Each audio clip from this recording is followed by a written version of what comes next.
Ciao, buongiorno, come sta? Tutto bene? Posso? Grazie. It's lunchtime here in Palermo. What could be more Italian than to have a bowl of pasta? Allora, come pasta, che cosa abbiamo? And so the story goes, Marco Polo, that great Italian adventurer, brought pasta back from China. Tante grazie. But here in Sicily, we have an account from a century before Marco Polo by the Arab geographer Al-Idrisi of a town just down the coast from here, the town of Trabia, where they were making what he called itria, long dried pieces of semolina, effectively tagliatelle. So it seems that pasta was actually introduced to Sicily by the Arabs. And from there, it quickly became the nation's favourite dish. Sicily has always been on the border of two worlds, as much North African as it is European. From the ancient Greeks to modern migrants, the island's life and character have been shaped by an ever-shifting tide of humanity. Some have come to loot and conquer, others to build a new life, but all have left their mark on the Sicilian soul. Is it too late to run away? I'm Michael Scott. As an ancient historian, I'm on a journey to discover how Sicilians, so rarely in control of their own destiny, have forged an identity and culture that is, well, so Sicilian. We live on a volcano, but it's normal, yes. How they've learnt to face the future from a turbulent past. I want to know what Sicily's history and people can tell us about how to survive in our fast-changing world. We are giving an example to the rest of Europe. Welcome is the best guarantee for safety.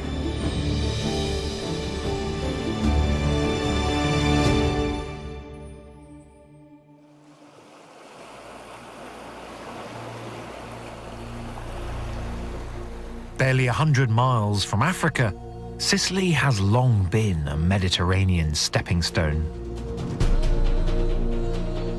Since the start of the 8th century, Muslim Arabs had ruled the North African coast, just a day's sailing away.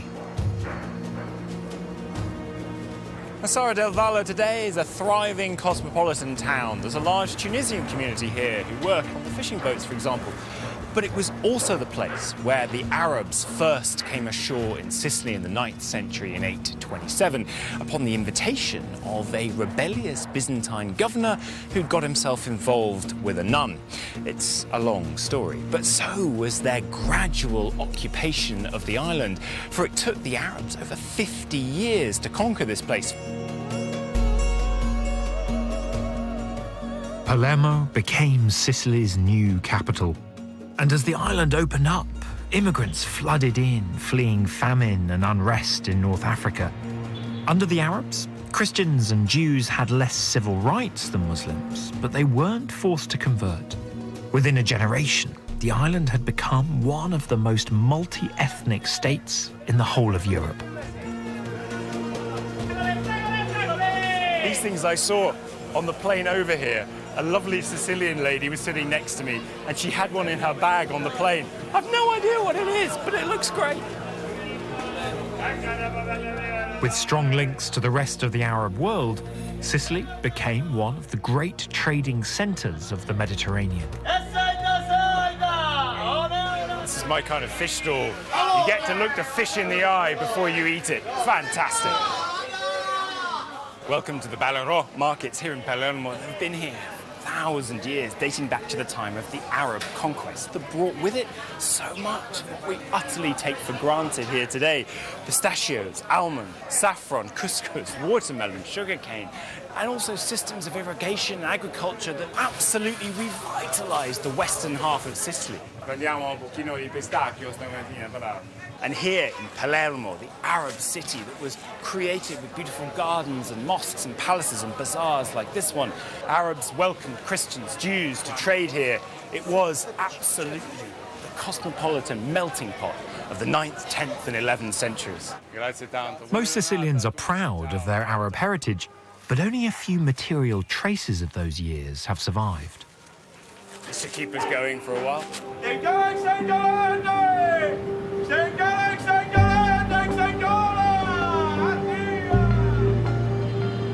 We've come to high ground on the outskirts of central Palermo in search of some remnants from the era of the Arab control and conquest of Sicily. And I'm told that right here, there's an entrance to an underground world.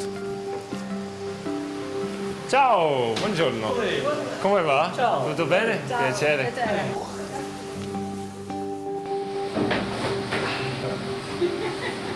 Possibly a little tight for me on one shoulder. We're not going with electric battery lights here. We're going old school. We're going with gas-powered lighting. This is amazing. Bravo. Okay. I'm like a large candle. 8 meters down lies a hidden network of tunnels, the canats, a gravity-fed irrigation system that carried water from the hills above into Palermo and to the fields beyond. Obviously, if the water's hidden down here, it can't be contaminated by human hand or nature's hand so easily. But also because down here, even with the hot weather, it doesn't evaporate. Genius. But also, what we're seeing here is a system that's designed not just for bringing water for people to drink, but water that can be used for irrigation, for crops. And it's that that really allowed Palermo to expand massively. So they distinguished between the water in these pipes, which was for drinking, and the water on the floor of the canat that was for irrigation. So this was the really good drinking water. Possiamo bere anche oggi? No? Okay. Palermo was one of the only cities on Sicily that had this system of canats constructed because it was a city of something like 200,000 people, possibly the 10th biggest city in Europe at the time. And it needed a lot of water to be able to keep the people happy each day. È meglio che sì, prima il piede lì, Okay. ti metti con la faccia qui, Sì. piede lì e poi di qua c'è un altro e poi So here we've got an access point between different levels of the canat. Rosanna's saying, go down and have a look. Okay, so, here we go. Così. di là c'è un altro buco se guardi.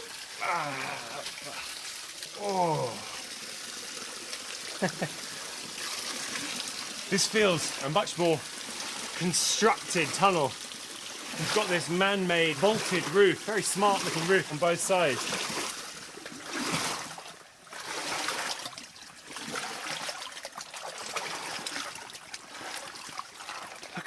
Look at the clarity of this water.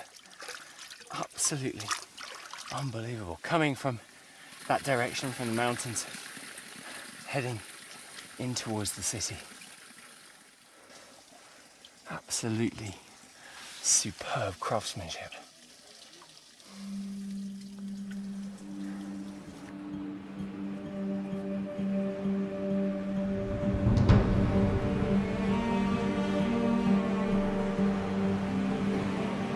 You don't have to, though, go to such extraordinary lengths to see the remnants of the Arab period in Sicilian history. Here, Palermo Cathedral, this column has an inscription from the Quran, and it ends with saying, unquestionably, His is the creation and the command, blessed is Allah, Lord of the world. Now, this pillar comes from the Arabic mosque that was on this site, and before which there had been a Byzantine church, and now stands Palermo Cathedral. And this column has been part of this building for approaching almost 1,000 years. And as such, it speaks to Sicily's pride in the confluence of cultures that has defined its history. That mix of cultures was about to get even more diverse. Gathering in southern Italy across the narrow straits of Messina was a group of adventurers only recently arrived from Normandy. In the early 11th century, a Norman band of brothers led by the de Hauteville family came down to southern Italy as mercenary soldiers, and by 1040 they were the most powerful force in the area. It wasn't long before they started looking with avid eyes towards Sicily. Two of the de Hautevilles, Robert and the youngest of the brothers, Roger, led the invasion force. In 1061, the same decade that the Normans would also invade England, Robert and Roger crossed the straits between Italy and Sicily to take the town of Messina. But unlike William the Conqueror's quick conquest of England, it would take Robert and Roger 30 years to get Sicily properly under control. One of the reasons it took so long was Robert had to keep going back to sort out southern Italy, and Roger took, unlike William the Conqueror in England, a much more softly approach to conquest. He worked with the local Arabs, indeed many joined his own forces, and it was from places like this, the castle of Venus, that the Normans established their control of Sicily. Roger became the de facto ruler of this island, and his reputation went through the roof. He's described as being tall and eloquent and handsome and diplomatic and a great warrior and a scholar, and frankly, it makes you quite sick.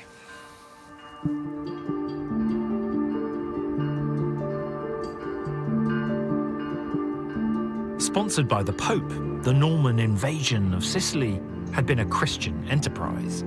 Yet Normans, Greeks, Jews and Arabs were now granted equal rights, free to practice their own religions and cultures. When Roger died, power passed to his son. Named after his father, Roger II had grown up surrounded by different cultures and religions and was determined to build on his father's legacy.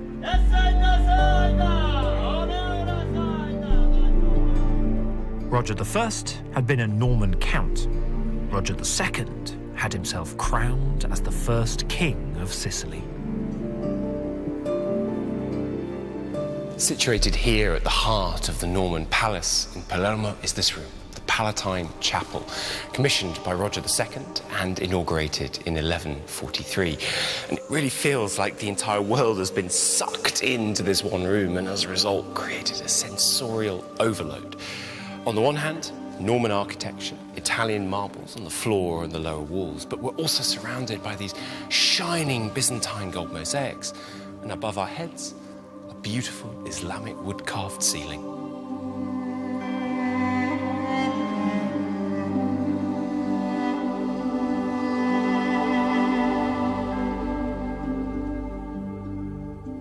What makes this chapel so remarkable is that at the time it was being constructed, Europe was still dealing with the after effects of the great schism between the Western and Eastern Christian churches.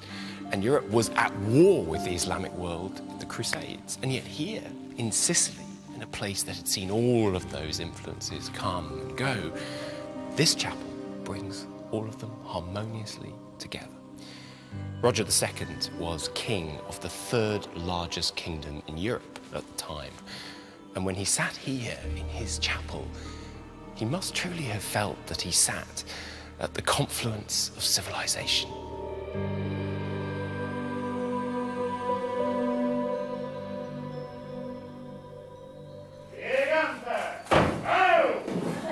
Sicilians look back on the Norman period as a moment in time when Sicily got it absolutely right. Memories that they keep alive in a uniquely Sicilian way in the puppet theatre. I've come to the Borgo Vecchio district of Palermo to meet Enzo Mancuso, whose family have been making puppets and putting on puppet shows for 3 generations. Enzo? Ciao! Come va? Tutto bene. Bene. Puppet theatre became popular in the 18th century, but its origins are much older. The traditions and stories handed down from father to son. E quanti anni aveva? Io avevo 4 anni. 4 anni. Iniziavo a suonare il pianino e la musica del teatro dei pupi. Poi pian piano crescendo ci sono dei tempi finché sali sul palcoscenico, inizi a abbassare le scene, poi inizi a uscire qualche pupo di seconda, qualche comparsa, chiamiamolo così.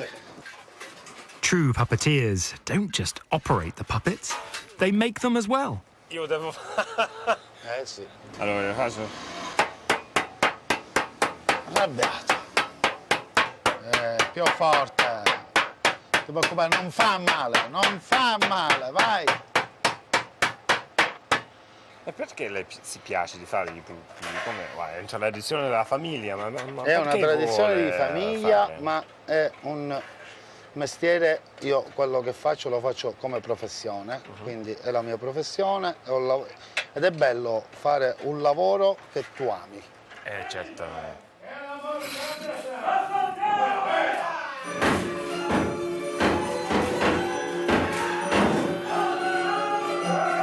In a world before television, puppet shows were the soap operas of their day. A mishmash of history, tales of Sicilian love and honour, treachery and justice.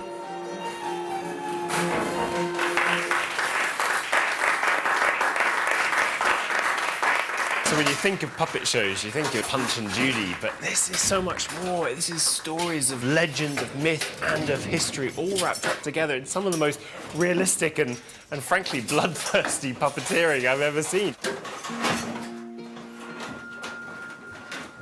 When Norman rule ended in Sicily, power passed to a man called Frederick II. Now, this guy acquired royal titles like, well, most of us acquire hats. He was the king of Sicily, he was the king of the Germans, he was the king of the Romans, he was the Holy Roman Emperor, he was even the king of Jerusalem. But for me, the most interesting thing about this guy is that he employed a wandering Scottish intellectual as his advisor, and his name was, if you can believe it, Michael Scott. It was a very solid choice, I think you'll agree.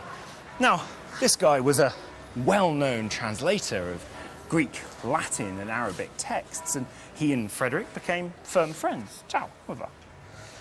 And if I was that Michael Scott, I would have advised Frederick this, that while everything seems rosy in Sicily right now, there may be trouble ahead. Because while Sicily had been a kind of single entity with its own royal household, now it was part of a much bigger geopolitical game. One that would, as so often in history, see Sicily on the losing side. Fai attenzione, eh? Ciao.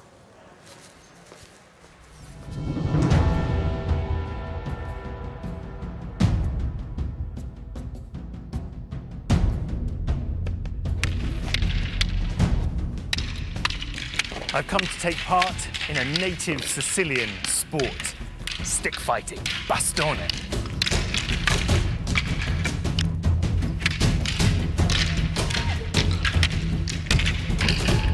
On the death of Frederick II, Sicily fell into chaos and confusion. It was a time when Sicilians needed to defend themselves and their possessions.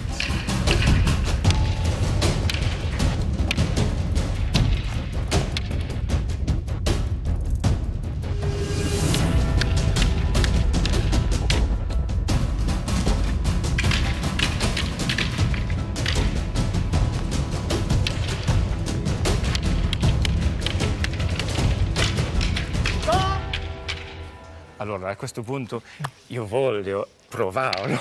Allora, lei può mi insegnare un po'? Sì. Bravo. Okay, so we're going to have a try of this, and Giovanni's very kindly going to teach me a few moves. Stop, mano destra. Io ho bisogno di... For many years, techniques of knife and stick fighting were taught only in secret, but now they're practiced for sport, Sicily's very own martial art. Wow, okay. Quando si fa a piedi. Sì. I used to fence for many years, and I can see lots of similarities, but also key differences. And partly, I think it's to do with where this sport originated, from shepherds with their staffs protecting their flocks, both from wild animals, as well as from people coming to steal from them. Quindi tu a me. I like the fact we're starting with going for the face. It sounds pretty brutal. Vai. Ok.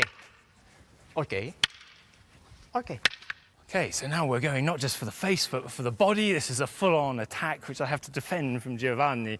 Fa lentamente per cominciare, eh? Sì. He's going to be gentle on me to begin with, at least. Okay. Via. 1, 2, 3, 4, 5, 6, via. 1, 2, 3, 4, 5, 6. Fantastico. From the Middle Ages on, Sicily would belong to foreign powers, no longer in charge of its own destiny. But Sicilians are nothing if not adaptable.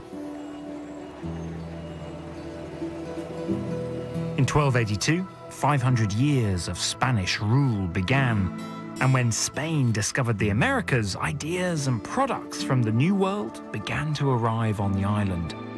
And in the town of Modica in southern Sicily, they were blended into a very Sicilian confection. Wow, so this is the chocolate, huh? This is our chocolate. Modican chocolate has been made the same way for the last 500 years, worked cold so it never becomes completely liquid. You can hear the granules in the chocolate. Yes, the texture is very grainy because the sugar never melts at the temperature. How long has this recipe been made here in Modica? But we often say that this was chocolate before chocolate, because Modica was a Spanish county. So during the Spanish domination, Spanish people brought this kind of working. I mean, I love the idea that the cocoa is coming from the Americas to Sicily. You're mixing it with sugar here in Sicily, another import to Sicily, to creating special Modican chocolate. But then you're adding spices from all the different places and peoples that have come to Sicily and been part of Sicilian history. So this chocolate mix is a kind of metaphor for what Sicily is. It is our philosophy of production. In everything we do, we mix all kind of cultures that visited Sicily and then meet together in Sicily and together could go out of Sicily. So only this particular melting pot of influences and ideas give us something that there is nowhere else in the world. Sure, sure.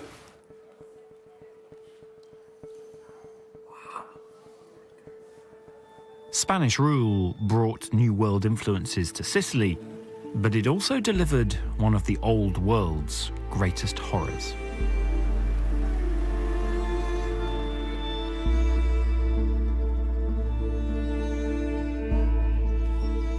This is a Moreton Bay fig tree, originally from Australia.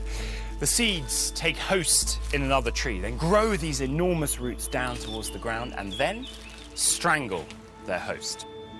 And it's a very appropriate tree to be growing here in this square, which today looks very calm and peaceful and pleasant. But this was the headquarters of the Spanish Inquisition, just over there in the Palazzo Chiaramonte. Up until this point, Sicily had been a place of multi-faith toleration. But that was to be no more.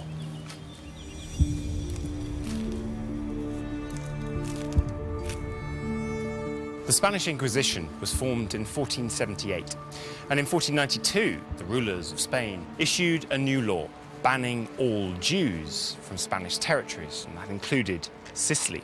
This was a real problem for Sicily. In some towns, 10% of the population were Jews. They were doctors, weavers, metal workers, and many people from Sicily demanded that they be allowed to stay, but the rule was enforced in 1492 and 1501. The work then for the Spanish Inquisition here in Sicily was to focus on those who had supposedly converted to Christianity and to root out those who were not proper Christians.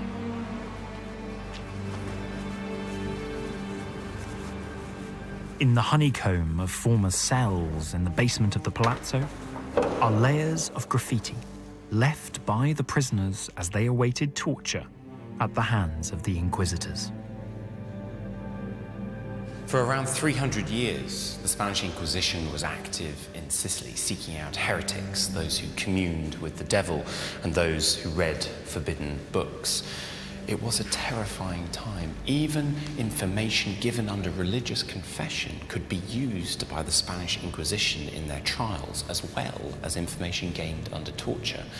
If found guilty, people could be sentenced as galley rowers, effectively a death sentence. They could be incarcerated in prison, they could be sent into exile, or they could be executed and burned at the stake.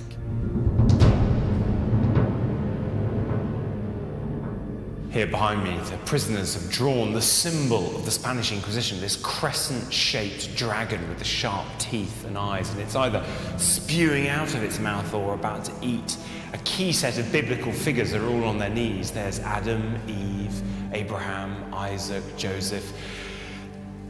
The walls are covered in drawings and in text, and what strikes you very quickly is that they're not complaints about the terrible conditions. They're not cries out from individuals' personal lives. Instead, they are statements of faith.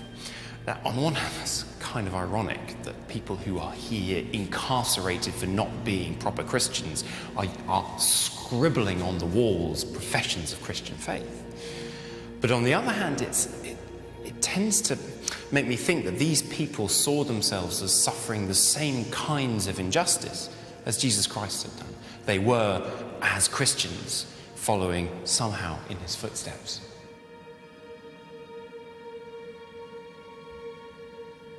This scene obviously is well known. This is Jesus being forced to carry his cross on the way to his crucifixion. But check out the Roman soldiers. These guys, by their dress, by their hats, are clearly not Romans. These are the Spanish. And so it's another image in which the line is blurred between the poor people who were incarcerated here by the Spanish Inquisition and the trials and tribulations they were going through, and the trials and tribulations that Jesus Christ had suffered. When the Inquisition ended in 1783, the inquisitors burned all records of their deeds. The prisoners' graffiti is all that Sicily has left to tell the tale.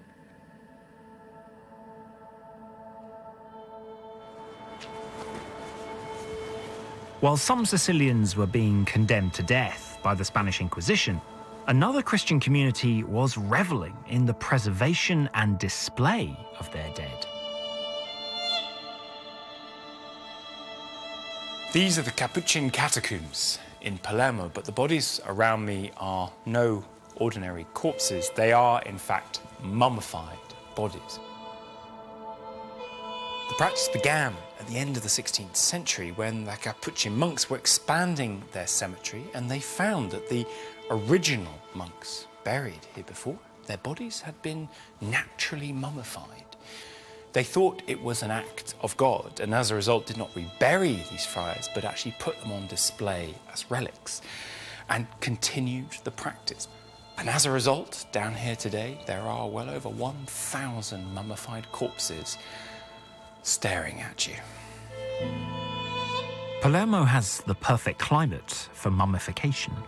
Low humidity combined with the cooler air and porous limestone of the crypt, helping to dry out rather than rot the bodies. We are standing in the engine room of the mummification process. They would bring the body in here, they would open it up, take out all the internal organs and stuff the body with straw. Then they would leave it for up to a year on these terracotta cylinders so that any remaining fluids could drain away. Then they would dress the body in a set of clothes that the person had chosen before their death, and then they would take it out to be hung up in one of the passageways outside. As a result, the smell, well, I'll leave it to your imagination. Soon enough, it was not just the Capuchin monks who wanted to be mummified, but people of each gender, every age and profession. As a result, there are corridors here of men, corridors of women, corridors of professionals, chapels of young virgins, chapels of children, and here the corridor of families. And it was here, in this corridor, that the very last mummified body was placed in 1920. This is Rosalia. She was 2 years old when she died. And although the catacombs had technically been closed for 100 years or more at this time, her father, a very important Sicilian, managed to persuade the authorities to allow her body to be mummified and placed down here. And due to the almost perfect state of her preservation, she's known today as the Sleeping Beauty of Palermo.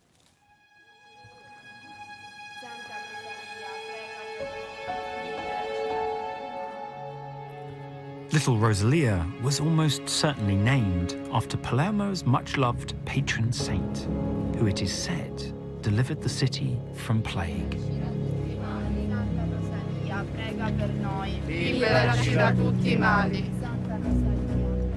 In the 12th century, a Norman woman called Rosalia left the city and headed up into the mountains for a life of prayer and meditation. She died in the mountains in a cave. And then, in the 17th century, plague hit Palermo. Just 2 years, 1624 to 1626, something like 25% of the population died. The city sought some kind of help. It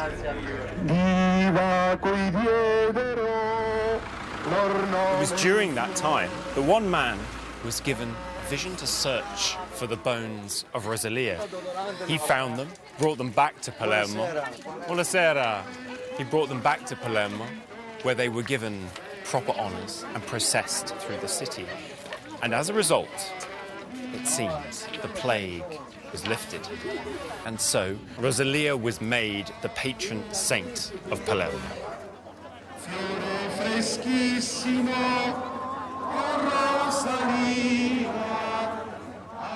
Every year, on the night of the 3rd of September, people start to process from the centre of the city to walk up the mountain.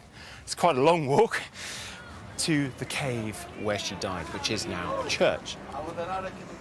For some, they will make this climb not only in prayer, but perhaps even barefoot. It's been said that some do it on their knees. For others, it's not just a religious occasion, it's also a social and a cultural one, a moment for people from Palermo to take a step back from their normal lives and have a moment to think, to spend time with friends, with family, to have a tradition that brings them together every year.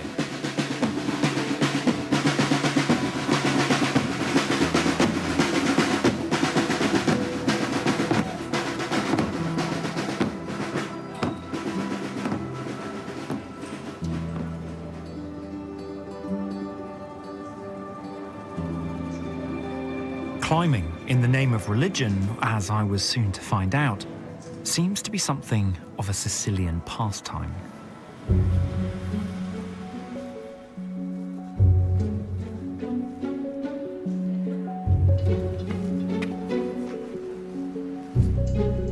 I'm reliably informed that we've come up something like 250 steps.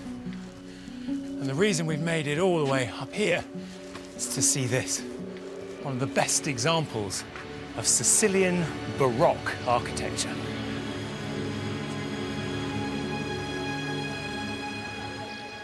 Italians are no strangers to earthquakes, but on the 11th of January 1693, Sicily was struck by one of the worst earthquakes in the whole of Italian history. Tens of towns were devastated. Something like 60,000 people were killed. If one were to look for some kind of silver lining from this disaster, it would be the fact that the Sicilians responded with a desire to rebuild some of those towns in greater form than ever before.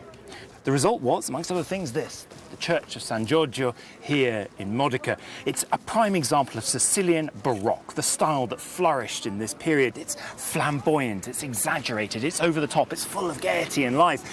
In some ways in direct contrast and competition with the devastation and disaster that had preceded it in towns like this.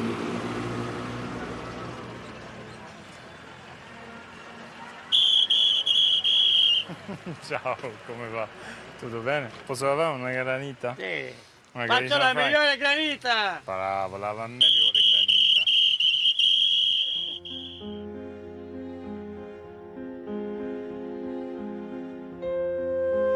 The Arabs named the port town of Marsala in western Sicily. It was the Marsa, the port of Allah. But it's a name that also recalls a strong relationship between Sicily and Britain. Grazie tanto. Prego. Marsala wine, that's how we know this place. Indeed, Marsala wine was invented by an Englishman, a Yorkshireman, John Woodhouse, in the 18th century, who came here to Marsala and made this fabulous creation. And lots of famous people have contributed names to different Marsala wines over time. Lord Nelson, who also was in Sicily in the late 18th century while he was having his long-standing affair with Lady Hamilton, named a Marsala wine. And then, of course, another was named after Garibaldi, that hero of Italian unification. And in fact, I'm standing outside the Porta Garibaldi, the Garibaldi Gate of Marsala, because it was in Marsala that Garibaldi first landed in Sicily when he was to begin his quest. And on the day he landed, there were 2 British frigates also in the bay, and it's said that the presence of those British ships stopped the Spanish Bourbons from obliterating Garibaldi in his tracks before he'd even begun. Cheers.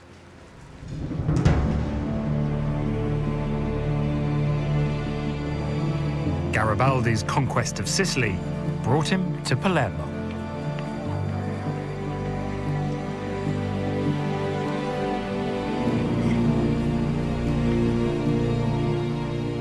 In May 1860, Sicily emerged from centuries of slumbering in the shadows to once again become the center of the world's attention.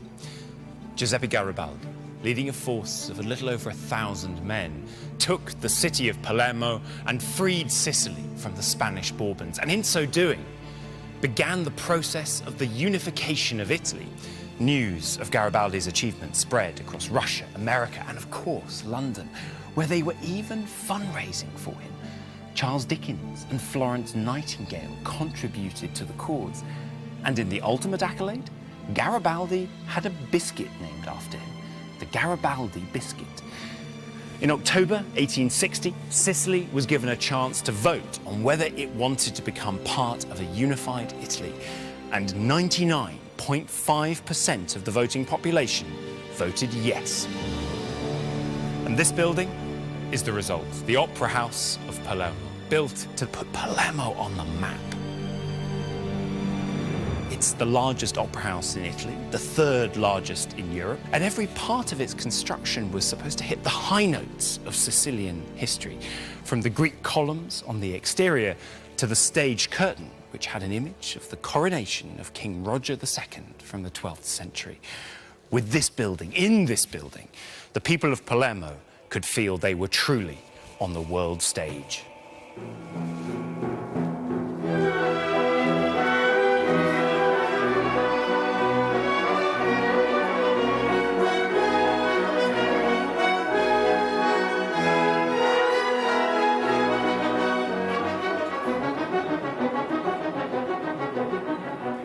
No longer would Sicily be ruled from afar. The greatest threat now would come from within.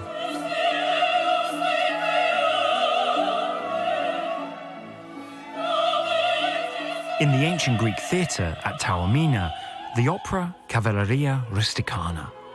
First performed in 1890, it was an instant hit, telling a tale of jealousy, pride and vengeance in a small Sicilian town. When the young soldier Toridu accepts a duel with the cart driver Alfio by biting his ear, one of them must die. These were men of honor.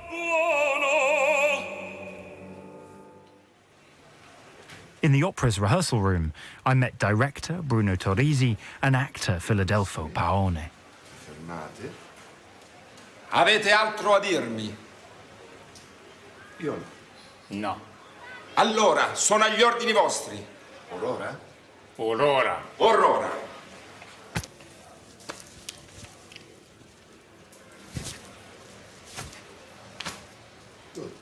E questo è il contratto Sì. indivisibile tra noi due. Così ha confermato che sarà presente, non si tirerà indietro, avrà il coraggio di presentarsi e fino all'ultimo sangue. Con il sangue, l'ultimo sangue si dice alla morte, Sì. infatti. Esatto. Sì.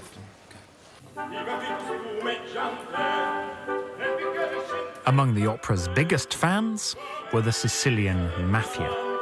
Born in the aftermath of Garibaldi's liberation, they ran protection rackets in the lemon groves around Palermo.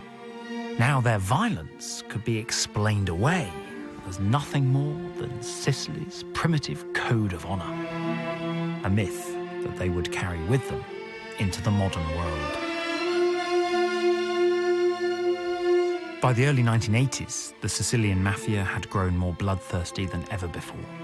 In the space of 2 years, at least 1,000 murders. Magistrates Giovanni Falcone and Paolo Borsellino led the fight back. Until, in 1992, when a massive explosion ripped apart the motorway into Palermo, killing Falcone, his wife, and 3 police officers. Less than 2 months later, Borsellino and 5 policemen died in a car bomb. The public outcry led to the arrest of Salvatore Riina, the mafia boss who'd ordered the assassinations. He was convicted of over 100 counts of murder. Riina's family left Palermo and returned to their hometown of Corleone. Before long, Riina's teenage son, Giovanni, was throwing his weight around. In 1995, Emiliano Somolini was 13 years old when he went to visit his cousin in his aunt's clothes shop in Corleone. They were among the town's young men and women who'd refused to bow down to mafia intimidation. Ero molto attaccato a mio cugino, avevamo la passione dei motori, delle macchine, cose da ragazzi. Mio cugino era maggiorenne e quasi tutti i pomeriggi passavo il pomeriggio da mio cugino nel negozio. E come tutti i pomeriggi prendevamo il caffè e quel pomeriggio mia zia non c'era e quindi esco io per andare a prendere il caffè. Quando sono tornato ho trovato mio cugino Giuseppe ucciso con 5 colpi alle spalle dalla mafia. Emiliano's cousin had been murdered by Giovanni Riina and fellow mafiosi.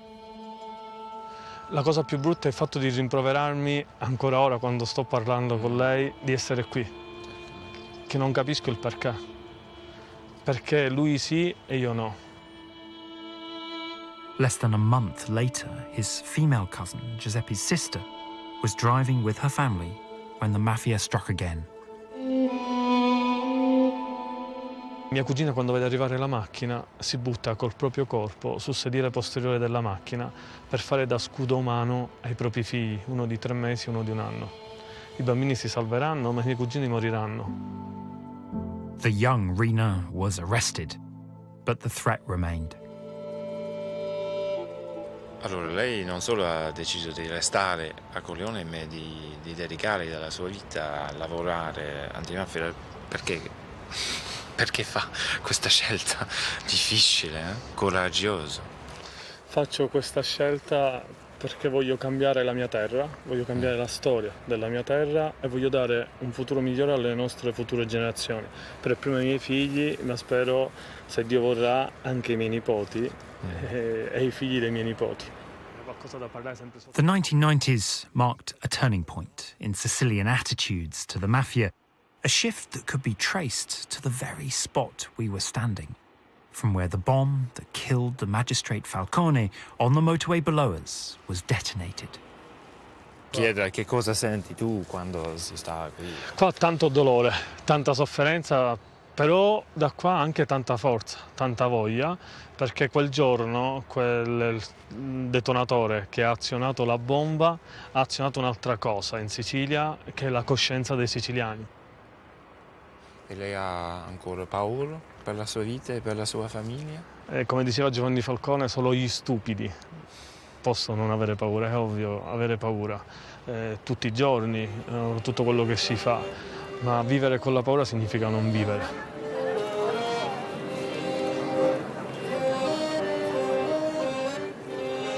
The mafia is still present in Sicily, though less violent than before. But for many, this land will always be linked with the ultimate mafia movie, The Godfather. I retraced Al Pacino's footsteps to a famous scene in the bar Vitelli, filmed not in Corleone, where the mafia demanded the piso, the protection money, but in the eastern hill town of Savoca. The bar, set up by their great-aunt, is now being run by Giulio and Dario Motta. We've been here for a little while and we've seen hundreds of people come to see the place where it was filmed, which you've kept kind of unchanged here. How do you feel that you are running a business on the basis of a film that made the mafia so famous? You know, does that sit badly, difficult as a difficulty for you, or how do you see it? No, it's not difficult because it's a movie. It's a real situation that isn't a good thing, the mafia, but it's a part of the history of the Sicily. What calls the tourists here is the Godfather, but what makes them stay here is the sun, is the limoncello, is the granita, is the coffee, is everything. Granita for breakfast. Yeah. Oh, it's the best idea ever, like kind of this sort of thing. But I have to ask you, if the mafia is still part of Sicily's story today, in different forms than it was before. So if tomorrow a mafia representative came to you here at Bar Vitelli and said, it's time to pay the piso, what would you say? How would you deal with that? I think that if someone comes here and asks me pizza, I give to him the granita. And after he can go home, no problem. And what do you think? I mean, would you agree? I think that we close the bar. We will close the bar. Rather than pay the pizza. Yeah. Well, let's hope that doesn't happen and that Bar Vitelli continues to flourish. And I think we need to get a photo of us all together by the poster before we go, like kind of thing. I came here and I said, oh, look at those people wanting to wear the hats and sit there and it's so stupid. And now, like, kind of that's all I want to do is just stand here with you guys. Like, this is awesome. The mayor of Palermo, Leoluca Orlando, has been a long-term opponent of the mafia. So how does he feel Sicilians should face the future? To be mafioso was to remain closed inside our roots. Honor, family, friendship, Catholic faith, and we died because the mafia killed us.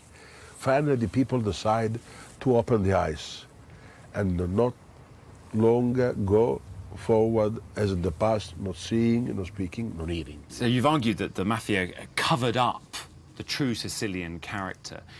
But how would you describe that character today? The Sicilian character is today is impossible to define because it's a meeting point. So I am Sicilian in a completely different way than the Sicilian that is in front of me, because we are all a different combination of identities. So this different combination of identity lets us see appear to be the world in the future, when it will not be possible to close inside roots. The Sicily has understood this necessity to combine roots and wings. After 3,000 years of conquest and immigration, Sicilians today are proud of their mixed heritage. So what can they tell us about how to cope with one of the greatest challenges of modern times? I travelled to the Sicilian island of Lampedusa, just a short distance from the Libyan coast, on the front line of Europe's migrant crisis. We've come down to the port, and soon enough a bus is going to arrive with a large number of migrants who have been saved from the seas by the Italian Coast Guard, and they're going to board the boat to head on to Sicily. Their journey already to this point has been miraculous in many ways. Just this year alone, so far, 3,000 people have died trying to cross the Mediterranean seas.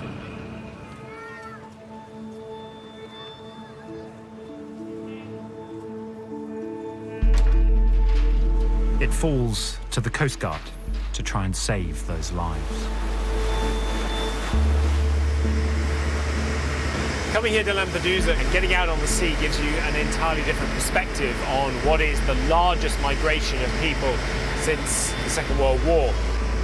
There is law of the sea. Politics doesn't matter, nationality doesn't matter, race, gender, ethnicity, none of it matters. If there is somebody in trouble, you respond.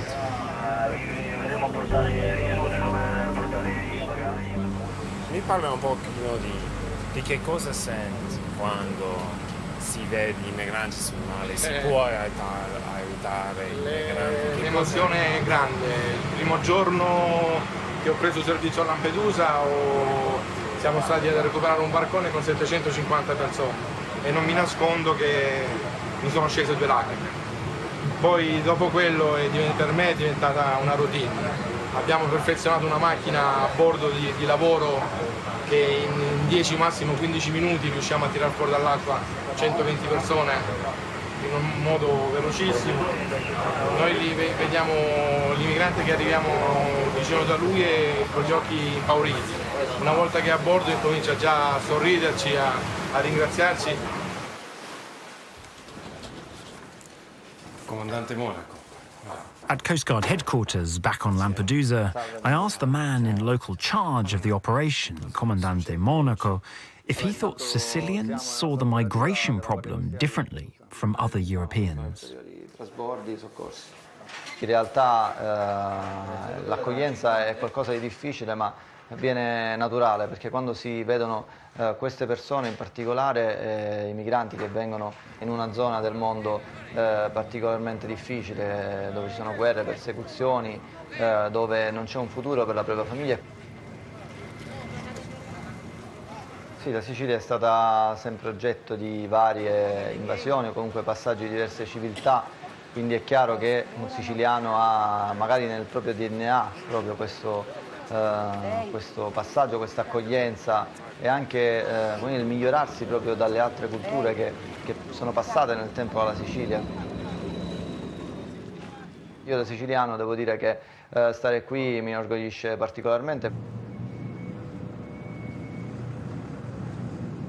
In Sicily we have had in the last 2 years 400,000 migrants who arrived in Sicily.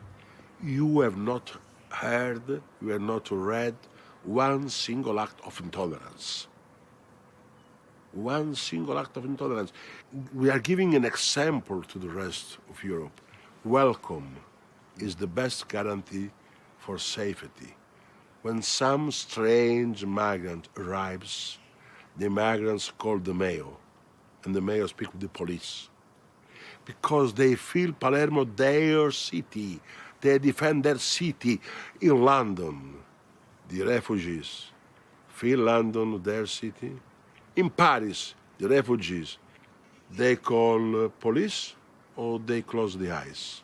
It's fair to say, I think, that the mayors of London or Paris or Brussels might well say to you, how many of those people will want to live in Sicily? How many of those people will want to live in the UK?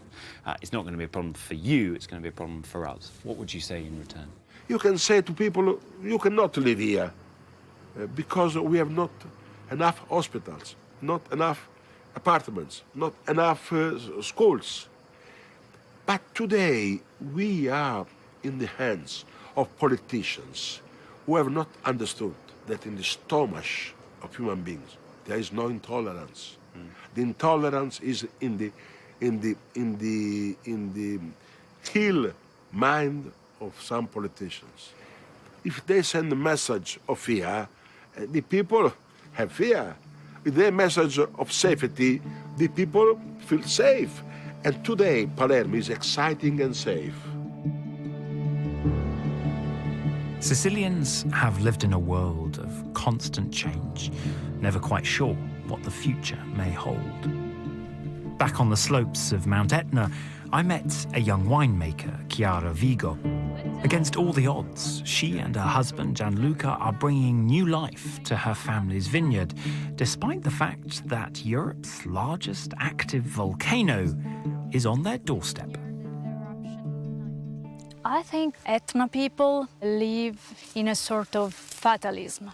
We live on a volcano, but it's normal. Otherwise, you become crazy, I think. And can you explain to me, what is that? That very thick line of ground right there. Have you excavated this? No, no? This is lava. This is the eruption 1981 that arrived until here. The lava destroyed 2 main roads and also 20 hectares. And here, just in front of this vineyard, decided to change direction. Hang on. So that is volcanic lava? Yes. Can we go and yes, see it? Of course. Okay. Of course. It's just so menacing when you get up close. I mean, it's what, 2.5 times my height, maybe more. Yeah, but in another place on the lava, please lead the way. there is a very strange surprise because we discovered some vines survived under the lava. Wow! So this is a vine that was covered by the lava in 1981. Yes. And then the roots have forced their way through the lava to find the light, to find the sun. And wow! I mean, this is not an easy. Yeah. I mean, this is a hard rock, huh? Yes. This is not an easy rock to find your way through. My God. That's why I feel the responsibility to take care, because in my life there were important moments like the lava, and after some years my father died here. So there are some moments very, very intense that are linked with this place, and I cannot leave this place. It's in my blood. I can completely understand. Is this the only vine that survived? No, not at all. There are some there other. Are more? Yes, there are more with grape. With grapes. Grape. Oh my God. Wow. What will you call this? Would you give this wine a particular name, or The survived. the survivor wine? I love it.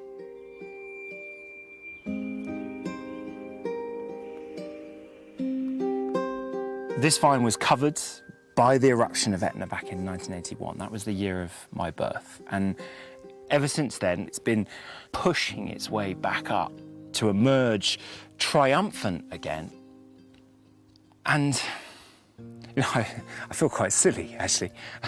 I feel almost kind of moved to tears, not by an example of human tenacity, but by an example of nature's ability to survive. And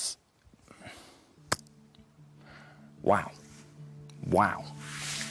that's one impressive plant.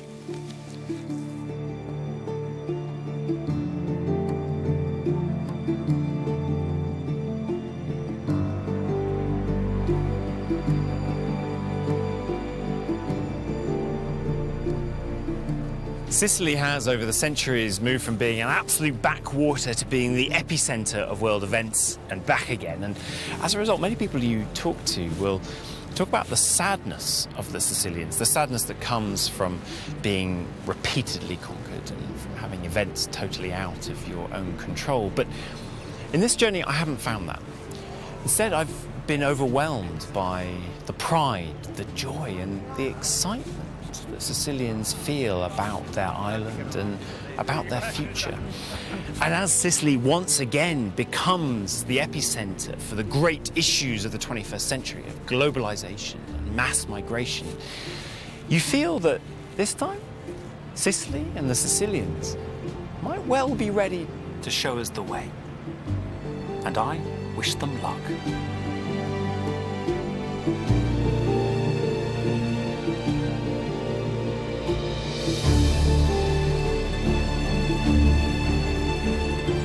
Things you wouldn't hear on a kids' TV show. Poor old Mr. Tumble. Mock the Week all over again next on 2, while BBC 4 examines the 3D aerial photographs that helped Allied forces D-Day the Last Heroes, starting now.